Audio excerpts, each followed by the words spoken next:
Assalamualaikum warahmatullahi wabarakatuh. Saya Akila Nisa Siregar dari Prodi PBI kelas BI semester 4. Hari ini saya akan menjelaskan tentang AIK Kemuhammadiyahan dari materi 1 hingga materi 6. Yang pertama itu materi pertama, gerakan pembaharuan Islam.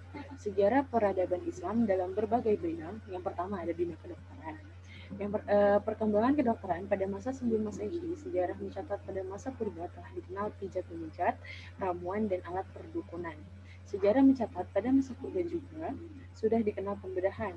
Yang kedua itu ada perkembangan kedokteran pada masa sesudah Nabi. Ibnu Sina atau Avicenna menulis kitab Kanun. Al-Kanun adalah kitab kumpulan metode pengobatan purba dan pengobatan Islam. Kini akan dipergunakan dalam metode pengobatan konvensional atau medik yang umum dikenal di ilmu kedokteran. Yang selanjutnya itu ada pengembangan dunia pengobatan. Pengobatan konvensional telah dilengkapi dengan berbagai temuan mutakhir, yaitu macam-macam pengobatan, yaitu ada akupuntur, akupresur, dan batu biok. Yang selanjutnya ada bidang teknologi. Dalam pendahuluan buku teknologi dalam sejarah Islam, Ahmad Y. Al-Hasan dan Donald R. Hill terdapat 7 faktor kemajuan sains. Yang pertama itu agama Islam, pemerintahan yang berpihak pada ilmu pengetahuan, bahasa Arab, pendidikan, penghormatan kepada ilmuwan, terus maraknya penelitian dan perdagangan internasional. Selanjutnya ada bidang pendidikan. Kurikulum pendidikan pada tingkat dasar terdiri dari pelajaran membaca, menulis, tata bahasa, hadis, prinsip-prinsip dasar matematika, dan pelajaran syair. Sedangkan pendidikan tingkat menengah terdiri dari pelajaran tafsir Al-Quran, sunnah Nabi, fikih, usul fikih. Kaum pelajar tingkat tinggi mengadakan pengkajian dan penelitian mandiri di bidang astronomi, geografi dunia, filsafat, geometri, musik, dan kedokteran.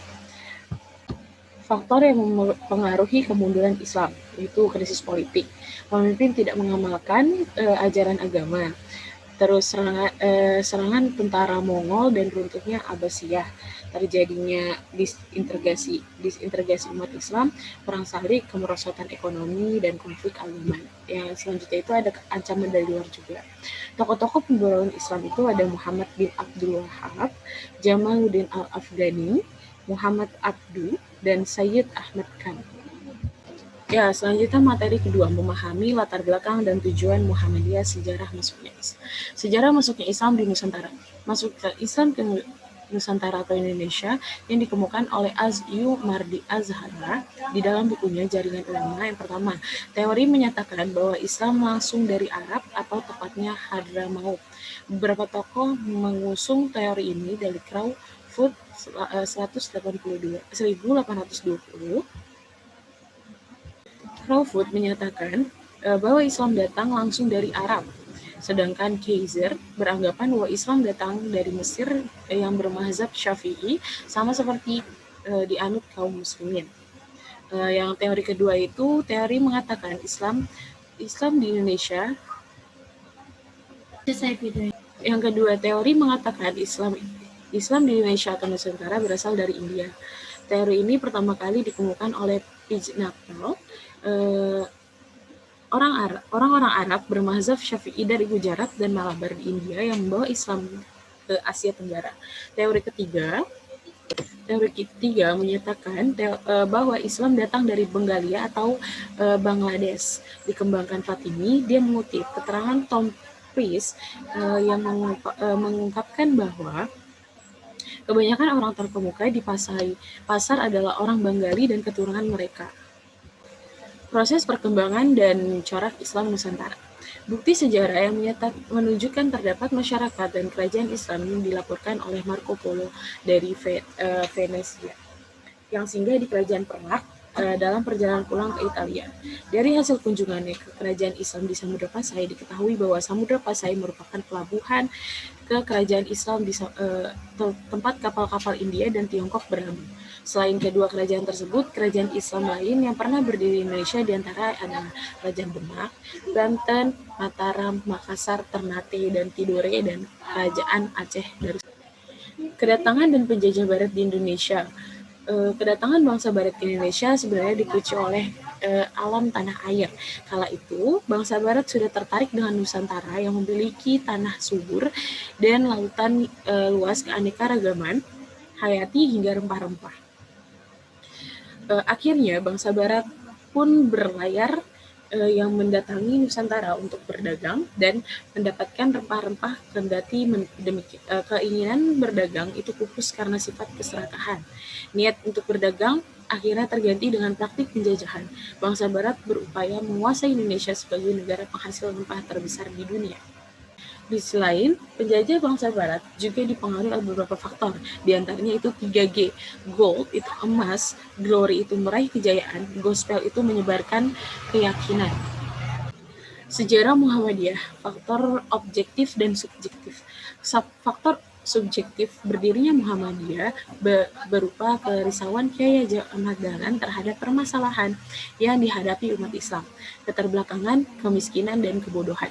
Baginya, ayat-ayat Al-Quran harus diamalkan seperti terekspresi dalam surat Al-Ma'un. Dalam pandangan Kyai Haji Ahmad Dahlan, surat Al-Ma'un merupakan perintah terhadap umat Islam untuk merealisasikan kepedulian sosial untuk tindak-tindak nyata. Faktor objektif berdirinya Muhammadiyah adalah lemahnya pemahaman umat Islam dalam mempraktikkan ajaran Islam. Umat Islam masih sangat berpegang kuat pada tradisi-tradisi peninggalan zaman purba, Hindu, Buddha, serta tidak berani melakukan pembalut atau ijtihad. Sangat formalitas dalam beragama, siklus-siklus dalam perjalanan kehidupan manusia ketika masih dalam rahim sang ibu, lahir, khitan, nikah, dan mati selalu ditandai dengan ritual-ritual keagamaan tradisional, sedangkan kesemanakan keagamaan lebih bersifat seremonial. Selanjutnya, materi ketiga, memahami Kyai Haji Ahmad Dahlan dan pemikirannya. Silsilah dan latar belakang keluarga. Kyai Haji Ahmad Dahlan lahir pada 1 Agustus 1869 di Kampung Kauman, Yogyakarta, dan wafat pada 23 Februari 1923. Kyai Haji Ahmad Dahlan adalah putra dari Kyai Haji Abu Bakar bin Kyai Haji Mas Sulaiman, seorang ulama yang menjabat sebagai khatib di Masjid Agung Yogyakarta. Ibunya bernama Siti Aminah binti Kyai Haji Ibrahim, seorang penghulu besar di Kesultanan Yogyakarta. Namanya semasa kecil adalah Muhammad Darwis dan mendapatkan nama kehormatan Raden Ngabehi Ngadul Darwis dari Sri Sultan Hamengkubuwono IV karena ayah yang memiliki kedudukan yang tinggi di Kesultanan Yogyakarta. Kyai Haji Ahmad Dahlan menikah dengan Siti Walidah, terkenal dengan sebutan Nyai Ahmad Dahlan binti Kyai Haji Penghulu Haji Fadil yang merupakan sepupunya sendiri. Dari pernikahannya, Siti Walidah, Kyai Haji Ahmad Dahlan dikaruniai 6 orang anak. Pendidikan dan kegiatan organisasi. Kemampuan dasar membaca dan menulis didapatkannya dari lingkungan keluarga, khususnya ayahnya yang menjadi tempat belajar pertama Kyai Haji Ahmad Dahlan tentang agama. Semangat belajarnya yang tinggi tunjukkan dengan kegemaran yang membaca dan semangatnya untuk belajar mendalami ilmu agama di Mekah. Pada saat itulah Kyai Haji Ahmad Dahlan mengalami penggolokan dengan pemikiran pembaruan Islam. Kegiatan organisasi. Kyai Haji Ahmad Dahlan adalah sosok yang memiliki rasa ingin tahu tinggi, termasuk salah satunya untuk mempelajari tata organisasi. Ia kemudian bergabung dalam perkumpulan Budi Utomo dan menjadi salah seorang pengurus di dalamnya. Kyai Haji Ahmad Dahlan diperkenalkan oleh organisasi oleh Mas Jojo Sumarto, yang seorang anggota dan teman dekat Dr. Wahidin Sudirohusodo, yang mempunyai beberapa kerabat di Kauman dan sering berkunjung ke sana. Setelah mendapatkan beberapa informasi dari Jojo Sumarto, Budi Utomo, dan menghadiri pertemuan-pertemuannya, Kyai Haji Ahmad Dahlan merasa bahwa Organisasi ini adalah organisasi yang bisa sepenuh hati ia dukung. Pokok-pokok pikiran, pandangan Kiai Haji Ahmad Dahlan dalam bidang akidah sejalan dengan pandangan ulama salaf. Beragama dan adalah beramal. Dasar hukum Islam adalah Al-Quran dan Sunnah. Memahami Al-Quran. Materi 4. Memahami Muqaddimah Anggaran Dasar Muhammadiyah.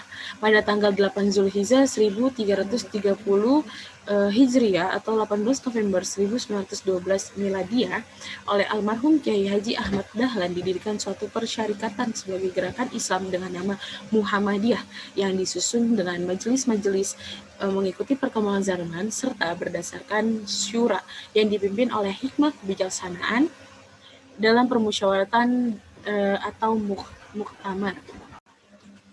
Anggaran dasar dan anggaran rumah tangga. Yang pertama, anggaran rumah tangga menjelaskan dan mengatur hal-hal yang tidak diatur oleh anggaran dasar. Yang kedua itu anggaran rumah tangga dibuat oleh pimpinan pusat berdasarkan anggaran dasar dan disahkan oleh Tanwir.